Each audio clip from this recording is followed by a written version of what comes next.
Hi friends అందరికీ ఈరోజు నేను ఆది బ్లౌజ్ మెజర్మెంట్తో నార్మల్ బ్లౌజ్ కటింగ్ చూపించబోతున్నాను. ముందుగా క్లాత్ ఫోల్డింగ్ మన వైపు పెట్టుకొని ఓపెన్స్ అటువైపు పెట్టుకోవాలి. ఫస్ట్ మనం నడుము లూజు ఆది బ్లౌజ్ ప్రకారం ఖర్చుతో కలిపి బ్యాక్ డాట్స్ కోసం ఒక 1 ఇంచ్ పెట్టుకొని మార్కింగ్ చేసుకోవాలి. వెనుక భాగం వీపు పొడవు ఎంత ఉందో చూసుకొని పెట్టుకోవాలి. ఇప్పుడు మెడ పొడవు ఖర్చుతో కలిపి ఒక మార్క్ చేసి పెట్టుకోవాలి. ఇప్పుడు మనం పెట్టుకున్న మార్కింగ్స్ దగ్గర స్కేల్ తీసుకొని లైన్స్ గీసుకోవాలి. అదే పెద్ద సైజ్ బ్లౌజ్ అయితే 2.5 పెట్టుకోవాలి. ఇప్పుడు షోల్డర్ మన ఆది బ్లౌజ్లో ఎంత ఉంటే అంత ఖర్చుతో కలిపి ఒక మార్కింగ్ పెట్టుకోవాలి. ఇప్పుడు మనం ఇందాక మార్కింగ్ పెట్టుకున్న మెడ దగ్గర నుంచి షోల్డర్ మార్కింగ్ వరకు ఒక లైన్ గీసుకోవాలి. ఇప్పుడు మనం ఆది బ్లౌజ్ ప్రకారం సంక లూజ్ ఎంత ఉందో అంత పెట్టుకోవాలి. నేను అయితే వీడియోలో చూపిస్తున్నట్లు ఫస్ట్ కుట్టు దగ్గర మార్కింగ్ చేసుకున్నాను. ఇప్పుడు మనం బ్యాక్ పార్ట్ మెడ 1 ఇంచ్ పెట్టుకొని రౌండ్ షేప్ తీసుకోవాలి. సంక రౌండ్ షేప్ దగ్గర 1.5 వరకు మార్కింగ్ పెట్టుకొని నేను వీడియోలో చూపిస్తున్నట్టు రౌండ్ షేప్ తీసుకోవాలి. ఇప్పుడైతే బ్యాక్ పార్ట్ అయిపోయింది. ఇలా కట్ చేసుకోవాలి.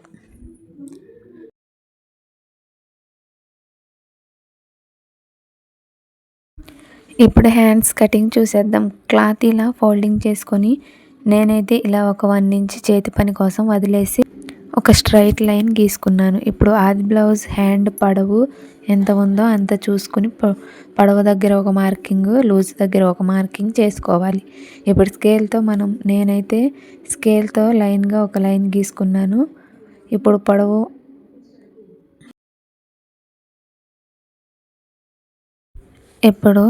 పొడవు మార్కింగ్ దగ్గర నుంచి లూజ్ మార్కింగ్ వరకు హ్యాండ్ షేప్లో డ్రాయింగ్ ఇలా నేను వీడియోలో చూపిస్తున్నట్టు గీసుకోవాలి. ఇప్పుడు హ్యాండ్ కట్ చేసుకోవాలి. ఇప్పుడు హ్యాండ్ ఇలా పెట్టుకొని లో కటింగ్ నేను వీడియోలో చూపిస్తున్నట్టు చేసుకోవాలి.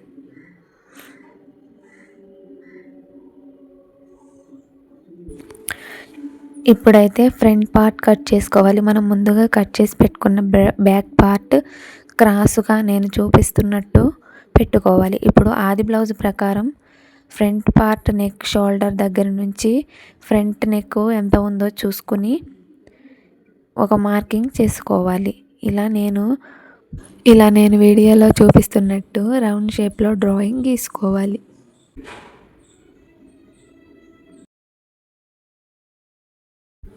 ఇలా గీసుకొని ఇప్పుడు సేమ్ బ్యాక్ పార్ట్ ప్రకారం షోల్డర్ అండ్ సంక డౌన్ కట్ చేసుకోవాలి. ఇప్పుడు మనం మార్కింగ్ చేసి పెట్టుకున్న ఫ్రంట్ నెక్ కట్ చేసుకోవాలి. నేను వీడియోలో చూపిస్తున్నట్టు క్లాత్ ఫ్రంట్ నెక్ మన వైపు పెట్టుకొని బ్యాక్ పార్ట్ తీసేయాలి. ఇప్పుడు ఫ్రంట్ నెక్ దగ్గర నుంచి 3వ హుక్స్ వరకు ఒక మార్కింగ్ పెట్టుకోవాలి. ఇప్పుడు ఆది బ్లౌజ్ షోల్డర్ దగ్గర నుంచి ఫ్రంట్ డాట్ వరకు ఒక మార్కింగ్ పెట్టుకొని నేను వీడియోలో చూపిస్తున్నట్లు మార్కింగ్ పెట్టుకోవాలి. తర్వాత హ్యాండ్ లూజ్ దగ్గర నుంచి క్రాస్ బెల్ట్ వరకు ఒక మార్కింగ్ పెట్టుకోవాలి. ఇప్పుడు ఈ లైన్స్ని క్రాస్గా ఇలా నేను వీడియోలో చూపిస్తున్నట్టు డ్రాయింగ్ గీసుకొని కట్ చేసుకోవాలి. ఇప్పుడైతే ఫ్రంట్ మెయిన్ డాట్ కోసం 3 ఇంచెస్ పొడవు తీసుకొని 1 ఇంచ్ వరకు మార్కింగ్ చేసి పెట్టుకున్నాను. ఇలా నేను వీడియోలో చూపిస్తున్నట్టు పెట్టుకోవాలి. అలా పెట్టుకొని చిన్న టక్స్ ఇచ్చుకుంటే మనకు గుర్తుంటుంది. ఇప్పుడు ఫ్రంట్ పార్ట్లో చంక తీసుకోవడానికి ఇలా కొంచెం లైట్గా కట్ చేసుకోవాలి.